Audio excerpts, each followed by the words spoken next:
How to add downloaded audio in Capcut. Whether it's music, sound effect or voiceovers, I will show you exactly how to add them in just a few simple steps. Let's get started. Open your Capcut application.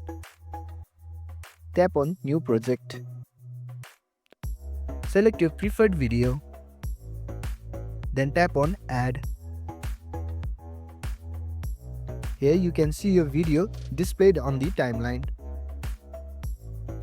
Then you have to tap on Audio. From the down menu, swipe to the right.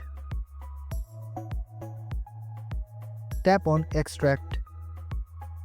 From here, you have to select the audio file and tap Add to place it on the timeline. You can use Trim tool to cut unnecessary part of the audio. You can adjust the volume to balance the sound with the video original audio. You can tap on Fade in Fade out for a smoother transition between clips. And that's it, you have successfully added your own downloaded audio in Capcut. Thanks for watching. If you found this helpful, give it a thumbs up and consider subscribing for more tutorials. Drop a comment if you have questions or suggestions for future videos. And don't forget to check out our playlist. See you in the next one.